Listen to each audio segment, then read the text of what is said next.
Hello friends, मैं नीता भास्कर आप सभी लोगों का अपने यूट्यूब चैनल पर स्वागत करती हूँ। और एनसीईआरटी में हमारा जो चैप्टर चल रहा है 9 औद्योगिक क्रांति, और इसी में हमने यहाँ तक करीब कंप्लीट कर लिया था। एडवर्ड कॉर्पेटर ने 1881 के आसपास अपनी कविता, तो यहाँ तक हमने ये पूरा जो है पढ़ लिया था। और आज हम यहाँ से शुरू करेंगे मजदूर। तो आज हमारा टॉपिक यहाँ से शुरू होगा और आशा करती हूँ वीडियो पसंद आएगी। पसंद आए तो लाइक शेयर कमेंट जरूर करें, और केबीएस के लिए वेरी इंपॉर्टेंट है एनसीईआरटी के जो जो चैप्टर है। ठीक है, तो पूरी वीडियो जरूर देखिएगा और जो इम्पोर्टेंट चीजें लगे उसे जरूर नोट करते चले एग्जाम में, जिससे कि आपको उसका फायदा मिले। ठीक है, तो जब भी वीडियो देखें एनसीईआरटी की तो जरूर आप रजिस्टर और पेन लेके बैठें, जिससे कि इम्पोर्टेंट चीजें अपनी नोट करते चलें। चलिए शुरू करते हैं, और यहाँ से शुरू करते हैं मजदूर।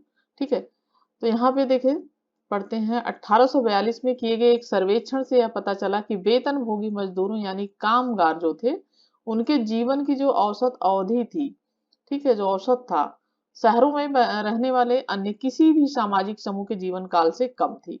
ठीक है, यानी उनके जीवन की जो अवधि होती थी वो जो अन्य सामाजिक समूह के लोग रहते थे उनसे उनकी कम होती थी। बरिघम में यह 15 वर्ष, मैनचेस्टर में 17 वर्ष, डर्बी में 21 वर्ष थी। नए औद्योगिक नगरी में गांव से आकर रहने वाले लोग ग्रामीण लोगों की तुलना में काफी छोटी आयु में ही मर जाते थे। ठीक है, जो गांव से आकर रहने वाले लोग थे, ग्रामीण जो है नगरों में, और जो ग्रामीण लोग रहते थे गांव में रहते थे, तो उनकी तुलना में वो काफी छोटी आयु में ही मर जाते थे। वहां पैदा होने वाले बच्चों में से आधे तो 5 साल की आयु प्राप्त करने से पहले ही चल बसते थे। तो कितनी विकट परिस्थिति थी। शहरों की आबादी में वृद्धि वहां से पहले हो रहे परिवारों में नए बच्चे पैदा हुए जो है बच्चों से नहीं बल्कि बाहर से आकर बसने वाले लोगों से ही होती थी। ठीक है, यानी शहरों की जो आबादी में वृद्धि होती थी, वहां से जो पहले रह रहे परिवार रह रहे होते थे, तो परिवारों में नए पैदा हुए बच्चों से नहीं वृद्धि होती थी, बल्कि बाहर से आकर जो लोग बसते थे उनकी वजह से वहां पे शहरों की वृद्धि होती थी आबादी में। मौतें ज्यादातर उन महामारियों के कारण होती थी, जो उस पहले महामारियां फैलती थी उनके कारण होती थी। जल प्रदूषण हो गया, जैसे हैजा हैजा प्लेग, ये सब बीमारियां थी। आंत्र शोथ, जिसमें कि पेट वेट खराब हो जाता है। और वायु प्रदूषण से जैसे क्षय रोग होता था। 1832 में हैजे का भीषण प्रकोप हुआ, जिसमें 31,000 से अधिक लोग काल की गर्भ में समा गए। यानी 31,000 से अधिक लोग जो है खत्म हो गए, काल के गास में वो लोग समा गए।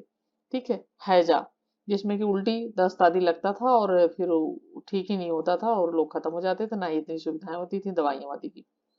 19वीं शताब्दी के अंतिम दशकों तक यह स्थिति थी कि नगर प्राधिकारी जीवन की इन भयंकर परिस्थितियों की ओर कोई ध्यान नहीं देते थे, और इन बीमारियों के निदान और उपचार के बारे में चिकित्सकों या अधिकारियों को कोई जानकारी भी नहीं होती थी। ठीक है, औरतें, बच्चे और औद्योगिकरण। ठीक है, अगला ये पॉइंट है। तो औद्योगिक क्रांति एक ऐसा समय था, जब औद्योगिक क्रांति हुई तो ऐसा एक समय था जब औरतों और बच्चों के काम करने के तरीकों में महत्वपूर्ण परिवर्तन आए। ग्रामीण गरीबों के बच्चे हमेशा घर में या खेत में अपने माता पिता या संबंधियों की निगरानी में तरह तरह के काम किया करते थे, जो ग्रामीण बच्चे होते थे गांव के, जो समय दिन या मौसम के अनुसार बदलते भी रहते थे। इसी प्रकार गांव में औरतें भी खेत के काम में सक्रिय रूप से हिस्सा लेती थी, साथ काम करती थी। वे पशुओं का पालन पोषण भी करती थी, लकड़ियां भी इकट्ठी करती थी खाना आदि बनाने के लिए, और घरों में चरखे चलाकर सूत कार्य भी करती थी। सूत भी वो औरतें काटती थी, यानी पुरुषों के साथ साथ वो बराबर सहयोग हर कार्य में करती थी और उनके साथ लगी रहती थी। ठीक है, कारखानों में काम करना इससे बिल्कुल अलग किस्म का होता था, लेकिन जब कारखानों में काम होता था तो उससे अलग हो जाता था। वहां लगातार कई घंटों तक एक ही तरीके का कठोर अनुशासन होता था, और तरह तरह के दंड की भी स्थितियां पैदा होती थी। उन्हें दंड भी देने की इस उनके अंदर डर भी था कि हमने अगर कुछ गलत किया तो दंड भी मिलेगा, या हमने ठीक से काम नहीं किया तो हमें दंड मिलेगा। तो उस परिस्थिति में लोग काम करते थे। ठीक है, ऐसी परिस्थितियां उत्पन्न की जाती थी और डरा धमकाकर उनसे काम कराया जाता था। मर्दों की मजदूरी मामूली होती थी, उससे केवल अकेले घर का खर्च नहीं चल पाता था, जिसे पूरा करने के लिए औरतों और बच्चों को भी कुछ कमाना पड़ता था। ज्यों-ज्यों मशीनों का इस्तेमाल बढ़ता गया, काम पूरा करने के लिए मजदूरों की जरूरत क्या हुआ, कम होती चली गई। क्योंकि मशीनें काम करने लगी तो इंसानों की फिर जरूरत कम हो गई, मजदूरों की जरूरतें कम पड़ हो गई। उद्योगपति मर्दों की बजाय औरतें और बच्चों को अपने यहाँ काम पर लगाना अधिक पसंद करते थे, क्योंकि एक तो उनकी मजदूरी कम होती थी, ठीक है। आदमियों की बजाय, पुरुषों की बजाय महिलाओं को काम पे लगाना और बच्चों को काम पे लगाना पसंद करते थे, क्योंकि वो थोड़ा सा मजदूरी उनसे कम मिलती थी उन्हें। और अपने काम की घटिया परिस्थितियों के बारे में भी जो है वो कम आंदोलित नहीं होते थे, उतना पुरुष सक्रिय होते थे थोड़ा सा। तो इसी प्रकार स्त्रियों और बच्चों को लंकाशायर और यॉर्कशायर नगरों में सूती कपड़ा उद्योग में बड़ी संख्या में काम पर लगाया जाता था। रेशम, फीते बनाने का कार्य, बुनने के उद्योग धंधों और बनने में जो है धातु उद्योग, बच्चों के साथ साथ औरतों को भी अधिकतर नौकरी दी जाती थी। कपास काटने की जेनी जैसी अनेक मशीनें तो कुछ इसी तरीके की बनाई गई थी कि उसमें बच्चे ही अपनी फुर्तीली अंगुलियों और छोटी छोटी कदकाठी के कारण आसानी से काम कर पाते थे। बच्चों को अक्सर कपड़ा मिलों में रखा जाता था, क्योंकि वहां सटा कर रखी गई मशीनों के बीच से छोटे बच्चे आसानी से जो है उसमें से निकल आ जा सकते थे, और बच्चों से कई कई घंटे काम लिया जाता था, ठीक है। उनसे कई कई घंटे काम लिया जाता। बकिंघम की गिल्ट बटन फैक्ट्री में काम करती हुई औरत का चित्र 1850 के दशक में बटनों के निर्माण एवं व्यापार में काम करने वाले कुल मजदूरों में से 2/3 मजदूर स्त्री और बच्चे थे, और मर्दों को प्रति सप्ताह 25 लिंग मजदूरी मिलती थी, जबकि उतने ही घंटे काम करती थी औरतें भी, बच्चे भी, लेकिन उनको सिर्फ एक सीलिंग मिलता था। तो कितना ज्यादा अंतर था। ये बच्चों को 1 सीलिंग और औरतों को 7 सीलिंग मजदूरी दी जाती थी, ठीक है। और बच्चों से कई घंटे काम लिया जाता था, यहाँ तक कि उन्हें हर रविवार को भी मशीनें साफ करने के लिए काम पर आना पड़ता था, जिसके परिणाम स्वरूप उन्हें ताजी हवा खाने या व्यायाम करने का कोई भी मौका उन्हें मिल ही नहीं पाता था, और खेलने आदि का भी मौका नहीं मिलता था। कई बार बच्चों के बाल मशीनों में फंस जाते थे या उनके हाथ भी कुचल जाते थे, इतनी भयावह परिस्थितियां थी। यहाँ तक कि बच्चे काम करते करते इतने थक जाते थे कि उन्हें की नींद की झपकी झपकी आ जाती थी, और बेचारे वो सो जाते थे वहीं पे, और वो मशीनों में गिर भी जाते थे काम करते करते, और मौत के मुंह में बेचारे वो चले जाते थे बच्चे। तो ऐसी परिस्थितियां थी। कोयले की खानों में भी काम करने के लिहाज से बहुत खतरनाक होती थी, जो कोयले की खानें होती थी। खानों की छतें धंस जाती थी अथवा वहां विस्फोट हो जाता था, और चोटें लगना तो वहां आम बात थी। कोयला खानों के मालिक कोयले के गहरे अंतिम छोरों को देखने के लिए अथवा वहां जाने का रास्ता वयस्कों के लिए बहुत जो सकरा होता था, यानी पतला होता था, तो वहां क्या करते तो उन लोगों को, बच्चों को ही भेजते थे, ठीक है, देखने के लिए। छोटे बच्चों को कोयला खानों में टेम्पर का काम भी करना पड़ता था। कोयला खानों में जब कोयला भरे डिब्बे इधर उधर ले जाए जाते थे, तो आवश्यकता अनुसार उन दरवाजों को खोलते और बंद करते थे, यहाँ तक कि वे कोल बियरस के रूप में अपनी पीठ पर रखकर कोयले का भारी वजन भी वो मासूम बच्चे ढोते थे, ठीक है। कारखानों के मालिक बच्चों से काम लेना बहुत जरूरी समझते थे, ताकि वे अभी से काम सीखकर बड़े होकर उनके लिए अच्छा काम कर सकें। तो जो मालिक होते थे वो सोचते थे कि अभी से ये काम करेंगे तो बड़े होकर फिर हमारे लिए काम करते रहेंगे। ब्रिटिश फैक्ट्रियों के अभिलेखों से प्राप्त साक्ष्यों से पता चलता है कि फैक्ट्री मजदूरों में से लगभग आधे ने तो वहां 10 साल से भी कम उम्र में, और 28% मजदूरों ने वहां 14 साल से कम उम्र की आयु में ही काम करना शुरू कर दिया था। कितनी कम आयु थी, 8 साल से 10 साल से कम उम्र में बच्चा क्या काम कर पाएगा, और 14 साल से कम उम्र में काम शुरू कर दिया था। औरतों को मजदूरी मिलने से न केवल वित्तीय स्वतंत्रता मिली, बल्कि उनके आत्मसम्मान में भी बढ़ोतरी हुई। लेकिन इससे उन्हें जितना लाभ हुआ, उससे कहीं ज्यादा हानि काम की अपमानजनक परिस्थितियों के कारण हुई। अक्सर उनके बच्चे पैदा होते ही या शैशवावस्था में ही मर जाते थे बेचारे, और उन्हें अपने औद्योगिक काम की वजह से मजबूर होकर शहर की घिनौनी और जो गंदी बस्तियां होती थी उनमें उन्हें रहना पड़ता था, उसी में उनको गुजर बसर करना पड़ता था। लंदन के गरीब मोहल्ले की एक गली है, फ्रांसीसी कलाकार डोरी द्वारा उकेरा गया ये चित्र है 1876 का। आप ये देख सकते हैं यहाँ पे किस तरीके से छोटे छोटे बच्चों को लेके ये औरतें यहाँ पे हैं, आदमी भी हैं। ठीक है। चार्ल्स डिकिंस 1812 से 70 औद्योगिकरण के परिणाम स्वरूप गरीबों के लिए जो भयंकर स्थिति उत्पन्न हुई उसका संभवतः सबसे कठोर समकालीन आलोचक थे चार्ल्स डिकिंस। उन्होंने अपने उपन्यास हार्ड टाइम में एक काल्पनिक औद्योगिक नगर कोक टाउन का बड़ा सटीक वर्णन किया है। तो हार्ड टाइम्स में एक काल्पनिक औद्योगिक नगर है जिसका उन्होंने ये नोट कर लें, और उपन्यास है उनका हार्ड टाइम्स। ठीक है। तो सटीक वर्णन किया, यह एक लाल ईंटों से बना नगर था, लेकिन उसकी ईंटों का रंग लाल तभी रह सकता था यदि धुएं और राख से उसे पोतकर बदरंग न कर दिया जाता। लेकिन हालात यह था कि यह कस्बा अजीब लाल और काले रंग के मिश्रण से पुता था, मानो वह किसी खूंखार आदमी का चेहरा हो। यह मशीनों और उन लंबी चुंबी जो चिमनियां थी उनका शहर था, जिसमें धुएं के सांपों की अटूट शक्तियां कभी कुंडलित न होकर लगातार निकलती रहती थी। इस नगर में एक काली नहर थी और एक नदी भी थी जिसका पानी बदबूदार रंजक गंदगी से भरकर बैंगनी रंग का हो गया था, क्योंकि उनके कारखानों के पानी गंदे जाते होंगे केमिकल वाले। वहां ढेरों इमारतें थी जो उनके भीतर चलने वाली मशीनों के कारण हरदम कांपती रहती थी और उनकी खिड़कियां हमेशा ही खड़कती रहती थी। वहां भाप के इंजन का पिस्टन उकताहट के साथ नीचे ऊपर होता था और मानो किसी हाथी का सिर हो जो अपने दुख भरे पागलपन में आंखें फोड़े कहीं और देख रहा हो। तो चार्ल्स डिकिंस ने ये उनका उपन्यास है हार्ड टाइम्स औद्योगिक नगर में कोक टाउन जो है उसी पे उन्होंने वर्णन किया है। ठीक है। ब्रिटेन के निबंधकार उपन्यासकार डीएच लॉरेंस ने डिकेंस के 70 साल बाद कोयला क्षेत्र में स्थित एक गांव में आए और ऐसे परिवर्तन का इस प्रकार वर्णन किया उन्होंने स्वयं अनुभव नहीं किया था, लेकिन जिसके बारे में उन्होंने अपने बड़े बुजुर्गों से सुना था। ईस्टवुड 19वीं सदी की शुरुआत अवश्य ही एक छोटा गांव रहा होगा जहां छोटी छोटी झोपड़ियां थी, खान मजदूरों के 4 कमरों वाले छोटे छोटे घरों की छिटपुट कतारें थी और पुराने खान मालिकों के आवास थे। लेकिन 1820 के आसपास किसी समय कंपनी ने पहला बड़ा सेट लगाया होगा और औद्योगिक कोयला खान की पहली वास्तविक मशीनरी लगाई। मजदूरों के रहने के छोटे छोटे घरों की कतारें अधिकतर गिरा दी गईं और फिर नटिंघम रोड के आसपास छोटी छोटी दुकानें खुलने लगी थी। नीचे ढलान में कंपनी ने कुछ इमारतें बनाई जिन्हें आज भी नई इमारतें कहा जाता है।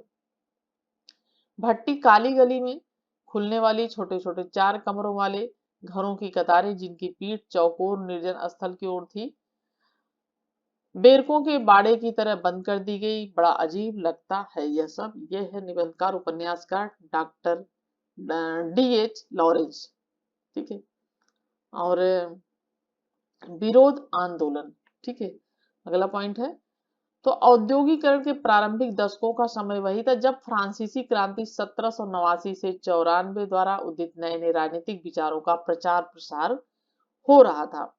स्वतंत्रता, समानता और भ्रातृत्व, ठीक है, स्थापित करने के आंदोलन ने दिखा दिया कि सामूहिक जन आंदोलन चलाना संभव है। इनसे 1790 के दशक की फ्रांसीसी संसदीय सभाओं जैसे लोकतांत्रिक संस्थाएं बनाई जा सकती हैं और रोटी जैसी आवश्यक वस्तुओं की कीमतों को नियंत्रित करके युद्ध की कठिनाइयों को भी रोका जा सकता है। इंग्लैंड में फैक्ट्रियों में काम करने की कठोर परिस्थितियों के विरुद्ध राजनीतिक विरोध बढ़ता जा रहा था और श्रमजीवी लोग मताधिकार प्राप्त करने के लिए आंदोलन कर रहे थे। इसकी प्रतिक्रिया में सरकार ने दमनकारी रुख अपनाया और कानून बनाया और लोगों से विरोध प्रदर्शन करने का उन्होंने क्या किया, अधिकार वापस जो है छीन लिया, कि जिससे वो लोग इस तरीके के विरोध प्रदर्शन ना कर पाए। ठीक है। इंग्लैंड का फ्रांस के साथ लंबे अरसे 1792 से 1815 तक युद्ध चलता रहा। इंग्लैंड और यूरोप के बीच चलने वाला व्यापार छिन्न भिन्न हो गया। फैक्ट्रियों को मजबूरन बंद करना पड़ा।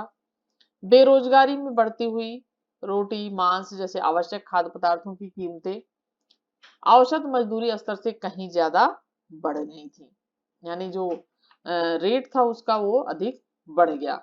ब्रिटेन की संसद ने 1795 में 2 जुड़वा अधिनियम पारित किए जिसके अंतर्गत लोगों को भाषण या लेखन द्वारा सम्राट, संविधान या सरकार के विरुद्ध घृणा या अपमान करने के लिए उकसाना अवैध घोषित कर दिया गया। यानी भाषण या लेखन के द्वारा सम्राट संविधान या सरकार के विरुद्ध घृणा यानी सरकार के विरुद्ध कोई भी कार्य नहीं कर सकता था, तो उसे अवैध घोषित कर दिया गया। और 50 से अधिक लोगों को अनधिकृत सार्वजनिक बैठकों पर रोक लगा दी गई, यानी 50 से अधिक लोग सार्वजनिक जगहों पर नहीं बैठ सकते थे। लेकिन पुराने भ्रष्टाचार के विरुद्ध आंदोलन बराबर चलता रहा। पुराना भ्रष्टाचार शब्द का प्रयोग राजतंत्र और संसद के संबंध में किया जाता था। किसके संबंध में किया जाता था? पुराना, ठीक है, भ्रष्टाचार, ठीक है। तो किस पे किया जाता था? पुराना भ्रष्टाचार शब्द का प्रयोग राजतंत्र और संसद के संबंध में किया जाता था। संसद के सदस्य जिनमें भूस्वामी, उत्पादक तथा पेशेवर लोग शामिल होते थे, कामगारों को वोट का अधिकार दिए जाने के वो खिलाफ थे। उन्होंने कारनाज अनाज के कानून का समर्थन किया और इस कानून के अंतर्गत विदेश से सस्ते अनाज के आयात पर रोक लगा दी गई। यानी विदेश से जो सस्ते आयात पे अनाज आता था उस पर रोका गया, इंपोर्ट जो होता था। और जब तक कि ब्रिटेन में इन अनाजों की कीमत एक स्वीकृत स्तर तक यानी उस पे पहले वृद्धि ना हो जाए, ठीक है, यानी वृद्धि होने की वजह से ऐसा रोक देना चाहिए जिससे अनाजों की वृद्धि हो जाए, ठीक है। जैसे जैसे श्रमिकों की तादाद शहरों और कारखानों में बढ़ी, वे अपने गुस्से और हताशा को हर तरह के विरोध में प्रकट करने लगे। 1790 के दशक से पूरे देश भर में ब्रांड और खाद्य के लिए, ठीक है, दंगे होने लगे। गरीबों का मुख्य आहार ब्रेड ही था और इसकी कीमत पर ही उनके रहन सहन का स्तर निर्भर था। ब्रेड के भंडारों पर कब्जा कर लिया गया और उन्हें मुनाफा खोरों द्वारा लगाई गई ऊंची कीमतों से काफी कम मूल्य में उन्हें बेचा जाने लगा, जो आम आदमी के लिए वाजिब थी लेकिन नैतिक दृष्टि से भी सही थी। ऐसे दंगे खास तौर पर युद्ध के अवतरण वर्ष 1795 में बार बार हुए, लेकिन उनका सिलसिला 1840 के दशक तक चलता रहा था, यानी 1840 तक वो चलता रहा। परेशानी का एक कारण और भी था जिसे चकबंदी या बाड़ा पद्धति कहते हैं। क्या कहते थे उसे? चकबंदी या बाड़ा पद्धति, ठीक है। तो चकबंदी या बाड़ा पद्धति कहते हैं, जिसके द्वारा 1770 के दशक से छोटे छोटे सैकड़ों फार्म यानी खेत शक्तिशाली जमींदारों के बड़े फार्मों में मिला दिए गए। इस पद्धति से बुरी तरीके से प्रभावित हुए लोग, गरीब परिवारों ने औद्योगिक काम देने की जो है मांग की, लेकिन कपड़ा उद्योग में मशीनों के प्रचलन से हजारों की संख्या में हथकरघा बुनकर बेरोजगार होकर गरीबी की मार झेलने को वो लोग मजबूर हो गए। लेकिन उनका करघा मशीनों का मुकाबला नहीं कर सकता था। 1790 के दशक में बुनकर लोग अपने लिए न्यूनतम वैध मजदूरी की मांग करने लगे, यानी कम से कम न्यूनतम मजदूरी उन्हें दी जाए। लेकिन संसद ने क्या किया? उनकी इस मांग को ठुकरा दिया और जब वो हड़ताल पर चले गए तो उन्हें जबरदस्ती तितर बितर यानी अलग कर दिया गया। और हताश होकर सूती कपड़े के बुनकरों ने लंकाशायर में पावर लूमों को नष्ट कर दिया, क्योंकि वे समझते थे कि इन बिजली के करघों ने ही उनकी रोजी रोटी छीनी है, यानी ये बिजली के करघे नहीं आए होते तो उनको काम मिलता। तो उन्होंने क्या किया कि उसे पावर लूमों को नष्ट कर दिया। और नोटिंगम में उन्हीं कपड़ा उद्योग में भी मशीनों के चलन का प्रतिरोध किया गया। और इसी प्रकार लेटेस्टायर और डर्बीशायर में विरोध प्रदर्शन हुए। यॉर्कशायर में ऊन कतरने वालों ने ऊन कतरने के ढांचों सेलिंग फ्रेम को तोड़ दिया। ये लोग परंपरागत रूप से अपने हाथों से भेड़ों के बालों की कटाई करते थे। 1830 के दंगों में फार्मों में काम करने वाले श्रमिकों को भी लगा कि उनका धंधा तो चौपट होने वाला है, क्योंकि खेती में भूसी से दाना अलग करने के लिए नई खलिहानी मशीनों, थ्रेसिंग मशीन का इस्तेमाल हुआ, ठीक है। और दंगाइयों ने इन मशीनों को तोड़ डाला। परिणाम स्वरूप 9 दंगाइयों की फांसी की सजा भी दे दी गई और 450 लोगों को कैद कर दिया गया और उन्हें ऑस्ट्रेलिया भेज दिया गया, ठीक है। 10 चैप्टर में हम ये देखेंगे। एक करिश्माई व्यक्तित्व वाले जनरल नेड लो के नेतृत्व में लुडिज्म 1811 से 17 नामक अन्य आंदोलन चलाया।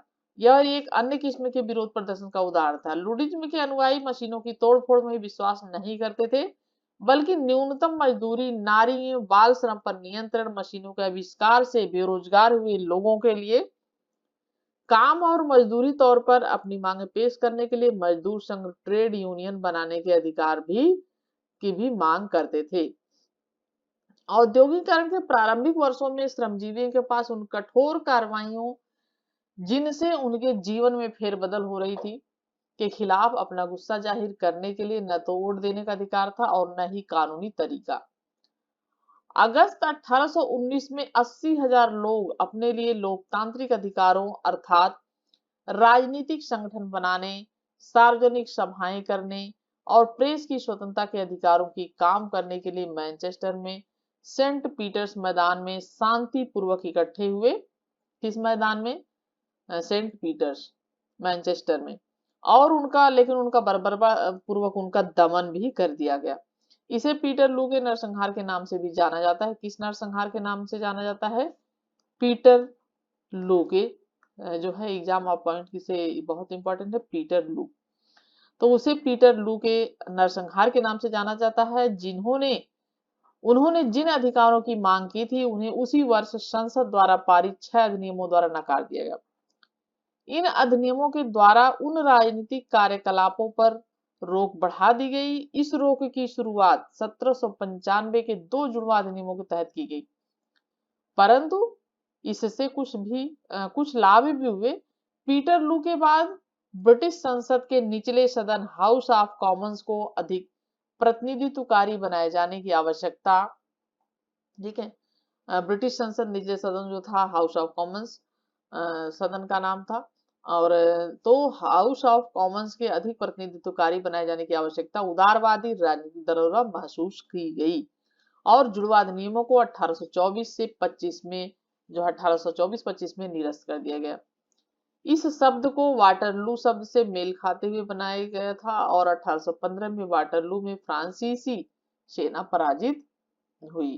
ठीक है, वाटरलू, ये जो पीटर लू है उसको इस शब्द को वाटरलू से सबसे मेल खाते हुए पीटर लू के नाम से बनाया गया था और वाटरलू फ्रांसीसी सेना पराजित हुई थी जो। ठीक है, कानूनों के जरिए सुधार, ये पॉइंट है उसे हम अगली वीडियो में पढ़ेंगे और आशा करती हूँ वीडियो आपके लिए हेल्पफुल रही होगी और इसमें जो इम्पोर्टेंट पॉइंट है उसे जरूर नोट कर लें, क्योंकि यहीं से एग्जाम में क्वेश्चन बनते हैं और यही पूछे जाएंगे आपके केवीएस के एग्जाम में। ठीक है, और नेक्स्ट वीडियो में फिर मिलती हूँ, तब तक के लिए thank you for watching video.